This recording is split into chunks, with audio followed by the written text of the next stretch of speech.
Hello, we are going to do Cherish today, and this episode, and I knew it from the last review and the last video that I saw. As far as life events that are going to happen, I already had a feeling that there was trouble. It was very obvious from the last scene when Gently decided to go to the podcast party, and I told you guys that when she left, it was going to cause some dissension or whatever between the two of them. They just didn't show us. But as you can see, they're going to different counselors. Shout out to Raquel. Yeah, I know her from the game. I don't know her, but her character. So when I saw her, I was super excited. They saw 3 doctors. A woman, Raquel, and then the last one was a man. I feel like as the first session, he was kind of getting into it. I don't think she was receptive to it, I feel like she was more comfortable when they went to the one that Miss Luma recommended, which is Raquel. And I felt comfortable with her as well. But as you can see with different counselors, you get a different perspective from everyone.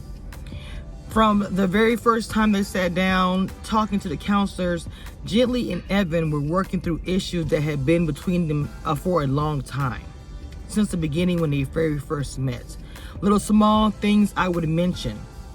For instance, Evan and his mother's relationship. Really, I feel like that Evan's mother really wanted to, I want to say, have control on how Evan treated Gently. Down to the wedding and everything, right? So, Gently is the kind of person that holds stuff back, okay? She wasn't really willing to be uncomfortable like Evan said. I will agree with him on that. I feel like that Gently likes to keep things a certain type of way. But like she said, she changed who she was because of Evan. She didn't lose the core side of herself, but she did change because of her relationship with Evan. This woman traveled, did all kind of stuff. But when she got with Evan, she changed that. Okay? And I feel like listening to Evan speak in the counselor meeting more than once, Evan really, and I said this in the last review, he's a lot more like his mom than he realizes. Not only that, I felt like that Evan wanted Gently at home while he went to work, and when he came home, she would be there willing to do whatever.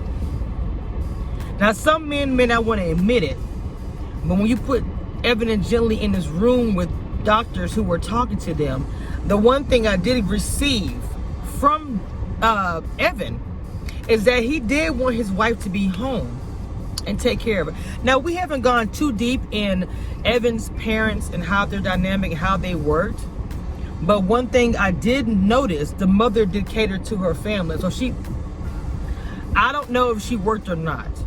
But if she did not work, Evan was probably resenting Gently when she got the podcast. That took her away from Evan.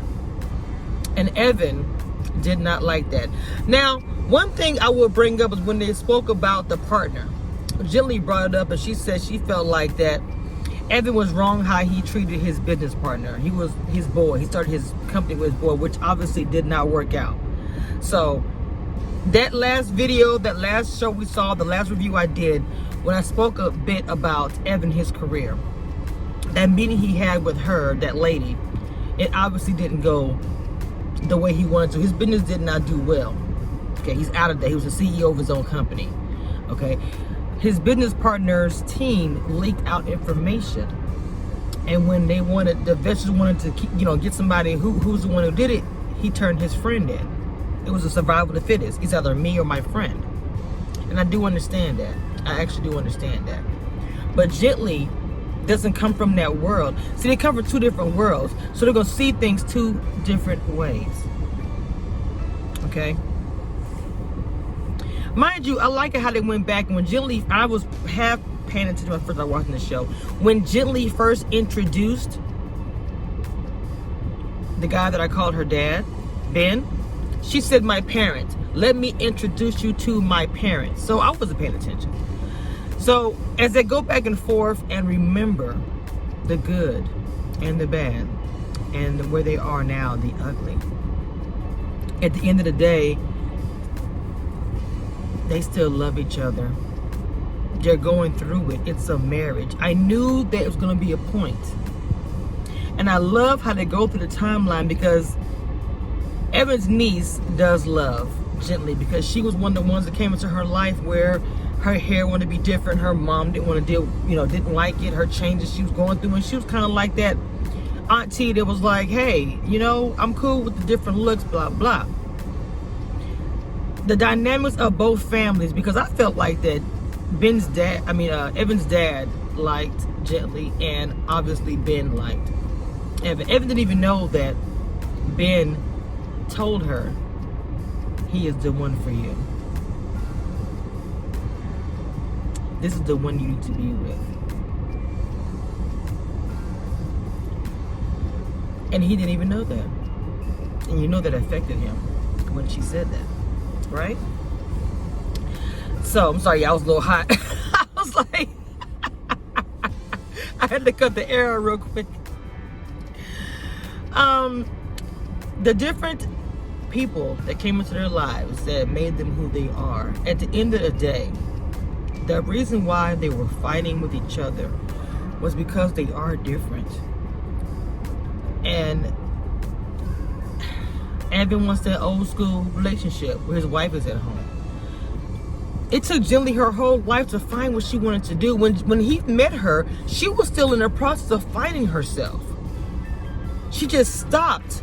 Not necessarily stopped finding herself, but she stopped that when she got married. But sometimes stuff happens, right? So the whole thing with Miss Loomis was going to always be her future no matter what Evan did. Because she always looked out for Miss Loomis and she's always had the great ideas. So her having this podcast is everything to her. And it's the #1 podcast. He seems very proud of her about that. They seem very proud of both of their accomplishments, but I feel like that Evan just misses his wife and he wants her at home. And I knew the money comment was going to mess her up. It would mess anybody up to make a comment saying, I'm doing all this so you don't have to work or worry about anything and just worry about your dreams. They both said and did things, I feel like, on both sides. But at the same time, I think they weren't communicating. Even though she didn't want, I could tell she really didn't want to do this counseling thing. But I feel like they needed it. They needed it.